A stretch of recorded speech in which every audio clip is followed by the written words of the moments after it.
আজকে আমি আপনাদের কাছে আরেকটি নতুন গল্প নিয়ে এসেছি। সরি, ঠিক গল্প বলা যাবে না এটাকে। এটি একটি আমাদের জীবনের কাহিনী, প্রত্যেকদিন জীবন সংগ্রামের কাহিনী। গল্পটি শুরু করার আগে আমি গল্পের লেখক বা লেখিকাকে আমার অসংখ্য ধন্যবাদ জানাচ্ছি এমন একটি সুন্দর গল্প আমাদেরকে উপস্থাপন করার জন্য। চলুন তাহলে শুরু করি। আমি এই গল্পটির নাম দিয়েছি স্যাক্রিফাইস। সংসারে সবার কাছে ভালো শুনতে গেলে একটু আধটু স্যাক্রিফাইস করতে হয় বই কি। ভোর 4টেতে ওঠেন, রাত 12টায় ঘুমাতে যান, তা বেশ করেন। আপনারই তো সংসার। ডাক্তারের কথা মতো 6-7 ঘন্টা ঘুমোতেই হবে এমন তো নয়। ব্রেকফাস্ট খেতে খেতে বেলা গড়িয়ে দুপুর হয়ে যায়, তা যাক। আপনার তো দীর্ঘদিনের অভ্যেস, খিদে মরে গেছে, তাই না? সে ঠিক আছে, আপনারই তো সংসার। সবাই কত আপন আপনার, তাদের জন্যই তো করছেন। অথবা নিজের ছেঁড়া জুতো আর পুরনো জামা পরে অফিস যান, টিফিনের টাকা বাঁচিয়ে রাখেন ছেলেমেয়ের জন্য, তা বেশ করেন। টিফিন না খেয়ে তো আপনার আর এখন খিদেই পায় না। পুরুষ অথবা নারী বলে নয়, মানুষ ক্রমাগত স্যাক্রিফাইস করে চলা আপনি ভুলেই গেছেন ভালোভাবে বাঁচতে। একটা টাইমে আপনার ঠিক সকাল 9টায় খিদে পেত, খেয়ে নিয়ে আপনার কাজ আপনি করতে পারতেন, তাতে রোগভোগ একটু কম হতো, এইটুকুই। একজোড়া জুতোর দাম বড় জোর 600-700 টাকা। দিনের পর দিন ছেঁড়া জুতোর জন্য হীনমন্যতায় ভুগছেন।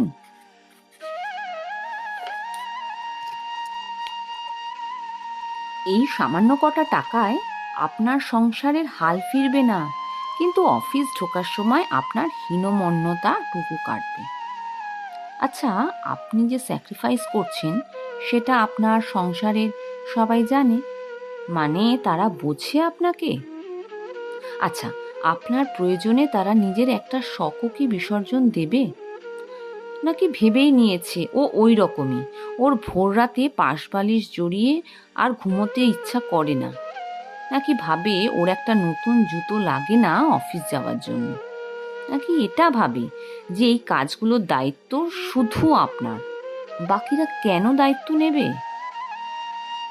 জানেন কি, নিজাম ডাকাতের পাপের ভাগ নাকি তার পরিবারের কেউ নিতেই চায়নি, অথচ সে চুরি করত পরিবারের সকলের অন্নের যোগানের জন্য। অবশ্যই সকলের দায়িত্ব আপনার, তাদের ভালো রাখার দায়িত্বও আপনার। সংসারে কেউ একটু বেশি করবে, কেউ বা কম, তাই বলে নিজের সবটুকু অবলীলায় বিলিয়ে দেবেন? কিন্তু খেয়াল রাখবেন, যাদের বিলিয়ে দিচ্ছেন তারা এটাকে তাদের প্রাপ্য হিসাবে যেন না ধরে না নেয়। তাহলে কিন্তু দিনের শেষে মনে হবে আপনি শুধু দিতে এসেছেন, প্রাপ্তির ঘর শূন্য। তাই আগে নিজেকে ভালোবাসুন, টাইমলি খাবার খান, সময় মতো ঘুমান। আপনার তো সংসার, জেলখানা তো নয়। ধীরে সুস্থে সারবেন হাতের কাজ। গান শোনার শখ থাকলে সামান্য অবসরে গান শুনুন, সময় বের করে বই পড়ুন, আয়নার সামনে দাঁড়িয়ে মনের মতো করে সেজে নিন একটু। নিজের হাজার অভাবের মধ্যে নিজের পোশাকও কিনুন। সবার সঙ্গে আপনারও তো বয়স বাড়ছে, কমছে জীবনের রঙিন দিনের সংখ্যাগুলো। তাই বলি কি, একতরফা স্যাক্রিফাইস করবেন না, টেকেন ফর গ্র্যান্টেড হবেন না। নিজেকে মূল্য দিন, অন্যরাও আপনাকে ঠিক মূল্য দেবে।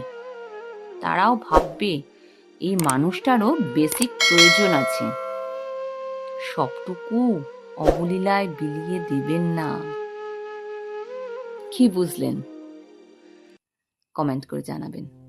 Thank you. থাকবেন, সুস্থ থাকবেন।